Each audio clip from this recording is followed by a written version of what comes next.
महाकुंभ में जहां एक और लाखों श्रद्धालु आस्था की डुबकियां लगा रहे हैं, तो वहीं देर रात महाकुंभ में भगदड़ से तमाम जानें चली गईं और तमाम श्रद्धालु घायल हो गए। ऐसे में सियासत भी तेज हो गई है। हमारे साथ कानपुर के समाजवादी पार्टी के विधायक अमिताभ वाजपेयी हैं। इस वक्त उनसे बात करेंगे कि जिस तरीके से महाकुंभ में घटना हुई है, इस पर इनकी क्या प्रतिक्रिया है। अमिताभ जी, महाकुंभ में एक बड़ा हादसा हुआ है, तमाम लोगों की जानें चली गई हैं, कई श्रद्धालु घायल हो गए हैं, तमाम व्यवस्थाओं पर सवाल उठ रहे हैं, विपक्ष हमलावर है, क्या लग रहा है?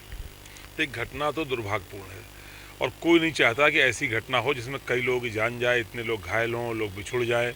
ये घटना दुर्भाग्यपूर्ण है। हम सब लोग दुखी हैं और वो सब लोग जो नहीं रहे हम लोग बीच में, उनकी आत्मा की शांति के लिए ईश्वर से प्रार्थना करते हैं। लेकिन ये जरूर है कि आलोचना का विषय नहीं है, बस सरकार को जगाने का काम विपक्ष के नेताओं ने लगातार किया।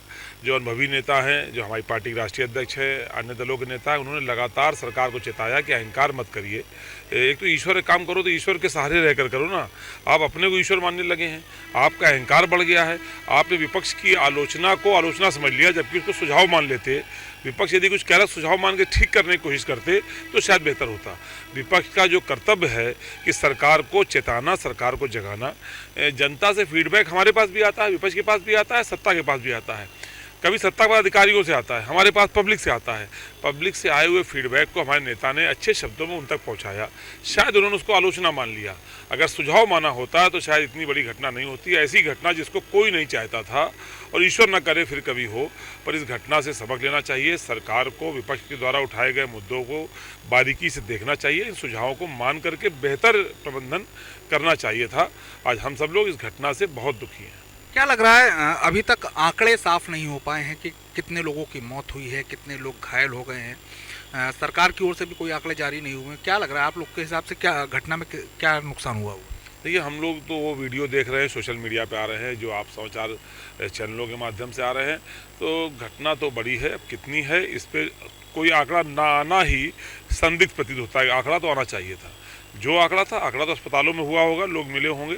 आंकड़ा आना चाहिए तो बहुत सारे लोग अपने परिजनों को ढूंढ रहे होंगे। सही आंकड़ा आता तो लोगों को सुविधा हो जाती। आंकड़ा ना आना कहीं ना कहीं सरकार की नीयत के प्रति संदेह पैदा करता है। महाकुंभ की शुरुआत में विपक्ष के कुछ नेता कुंभ में नहीं पहुंचे थे।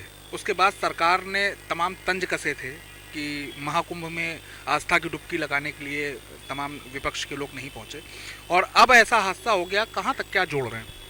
देखिए, कुंभ कोई सरकार नहीं करती है। यह सैकड़ों साल की परंपराएं हैं, सदियों से चली आ रही परंपराएं जो हमारे बुजुर्गों ने शुरू करी थी। उसके अपने महत्व हैं। आप देखो ना, कुछ नेताओं ने इसको अपनी बपौती मान ली। इसीलिए मैंने कहा उन्होंने अपने आप को ईश्वर का अवतार मान लिया। कुछ नेताओं ने, यही उनकी गलतफहमी है। जिसको जाना होगा वो जाएगा। अगर आप बुलाएंगे तो भी जाएगा, नहीं बुलाएंगे तो भी जाएगा। लोगों की श्रद्धा खुद की है, ये सरकार से बनाई हुई श्रद्धा नहीं है, हमारी अपनी श्रद्धा है। जाना होगा तो हम अपने आप जाएंगे। किसी को बुलाना या हमारे जाने और ना जाने को लेकर टिप्पणी करना या हमारी धार्मिक भावनाओं को टिप्पणी करना भी गलत है ना। हम किसी को क्यों कहेंगे तुम क्या करो क्या ना करो। हम लोग अगर राजनीति कर रहे हैं तो राजनीति में जो काम है उस पर चर्चा करनी चाहिए, उस पर टिप्पणी करनी चाहिए। धर्म हमारा व्यक्तिगत विषय है, इस पर टिप्पणी नहीं करनी चाहिए थी।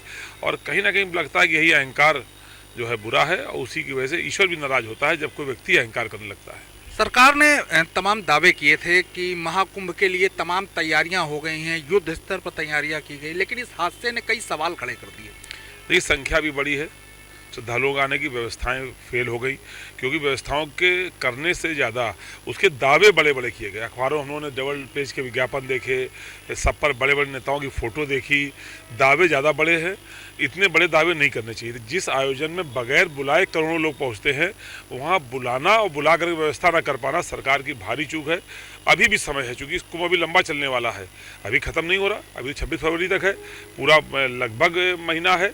इसे सरकार को अभी भी सबक लेना चाहिए। अभी तो 15 दिन गुजरे हैं केवल। सबक लेकर के आने वाले महीने की ठीक से तैयारी करके, विपक्ष की आलोचनाओं को सुझाव मान करके बेहतर प्रबंधन करें। पूरे देश और दुनिया से लोग आ रहे हैं, वो हमारी सही छवि लेकर के जाएं, हम सबकी जिम्मेदारी है। इसलिए सरकार रचनात्मक रूप से सोचे, इन व्यवस्थाओं को करे, और जो ना कर पावे सहयोग ले, विपक्ष के साथियों को सहयोग ले। हम लोग भी तैयार हैं हर तरह सहयोग करने को। हम लोग सहयोग लेके बेहतर व्यवस्था करें, ऐसी हमारी शुभकामनाएं भी हैं। तो फिलहाल ये समाजवादी पार्टी के विधायक अमिताभ वाजपेयी थे, जिनका कहना है कि महाकुंभ को लेकर जो तैयारियां की जा रही हैं, जो तैयारियां चल रही थी, उसे बेहतर करने का सरकार काम करे।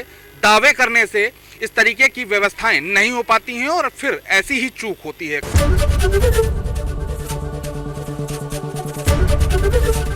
एबीपी गंगा, खबर आपकी, जुबान आपकी।